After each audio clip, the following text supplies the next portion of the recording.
महत्त्वाची बातमी निघून येत आहे। महापालिकांसोबतच 12 जिल्हा परिषदा आणि 125 पंचायत समित्यांची रणधुमाळी।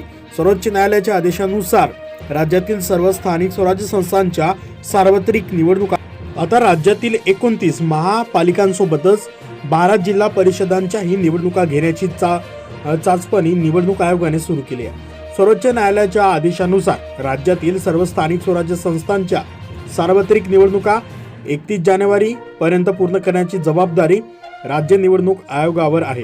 आता त्यानुसार आयोगाने पहिल्या टप्प्यात 288 नगरपालिका नगरपंचायतींच्या निवडणुकांची प्रक्रिया राबवली।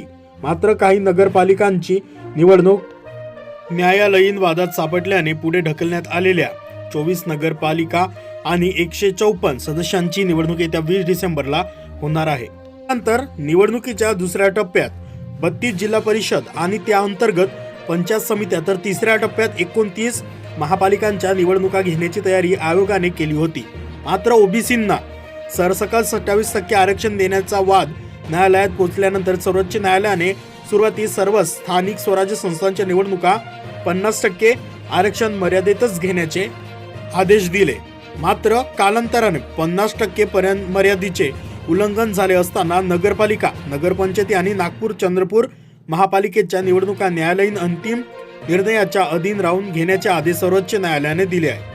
विशेष म्हणजे एकीकडे शहरी भागातील नगरपालिका महापालिकांसाठी 50% आरक्षण मर्यादा ओलांडल्यावरही निवडणुका घेण्याची मुभा देणाऱ्या सर्वोच्च न्यायालयाने ग्रामीण जनतेच्या जिव्हाळ्याच्या जिल्हा परिषद आणि पंचायत समित्यांसाठी मात्र कोणताही दिलासा दिलेला नाही। जिल्हा परिषदांच्या बाबतीत 50% आरक्षण मर्यादा पाळणाऱ्याच जिल्हा परिषदा आणि पंचायत समितींच्या निवडणुका घेण्याचे आदेश न्यायालयाने दिले। त्यानुसार राज्यातील केवळ लातूर, छत्रपती संभाजीनगर, परभणी, धाराशिव, सोलापूर, कोल्हापूर, पुणे, सातारा, सांगली, रायगड, रत्नागिरी, सिंधुदुर्ग अशा 12 जिल्हा परिषदा आणि त्या अंतर्गत येणाऱ्या 125 पंचायत समित्यांच्या निवडणुका घेण्यास न्यायालयाने मुभा दिली आहे। मात्र 50% आरक्षणाच्या अटीमुळे 20 जिल्हा परिषदांच्या निवडणुका आयोगास घेता येणार नाहीत। यातील बहुतांश जिल्हा परिषदा विदर्भ मराठवाड्यातील असल्याने तेथील आरक्षणाचा गुंता तुटल्याशिवाय निवडणुका घेता येणार नाहीत। त्यामुळे न्यायालयाच्या आदेशानुसार आधी 12 जिल्हा परिषदा आणि 125 पंचायत समित्यांच्या निवडणुका घेण्याची तयारी आयोगाने सुरू केलेली आहे। राज्य विधिमंडळाचे हिवाळी अधिवेशन येत्या रविवारी संपल्यानंतर पुढील आठवड्यात कधीही महापालिका निवडणुकांची घोषणा होऊ शकते। आता या निवडणुका पूर्ण होण्यास जानेवारीच्या तिसरा आठवड्यापर्यंतचा कालावधी लागणार असल्याचे जिल्हा परिषद निवडणुका 31 जानेवारी पूर्वी शक्य करणे होणार नाही। त्यामुळे आता पालिकांसोबतच जिल्हा परिषदांच्या निवडणुकांचा घेण्याची चाचणीपणी आयोगाने सुरू केलेली आहे।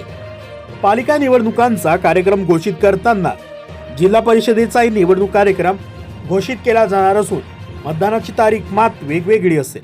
याबाबत निवडणूक आयुक्त दिनेश वाघमारे यांनी विचारले असता महापालिकांसोबतच 12 जिल्हा परिषदा आणि त्या अंतर्गत येणाऱ्या 100 पंचायत समित्यांच्या निवडणुका घेण्याबाबत चाचणीपणी सुरू असल्याचे सांगितले। जिल्हा परिषदांच्या निवडणुका जिल्हाधिकारी आणि पालिकांच्या निवडणुका आयुक्तांच्या नेतृत्वात होत असल्या तरी दोन्हीकडे निवडणूक प्रक्रिया राबवण्यासाठी उपजिल्हाधिकाऱ्यांची निवडणूक निर्णय अधिकारी म्हणून नियुक्ती करावी लागते।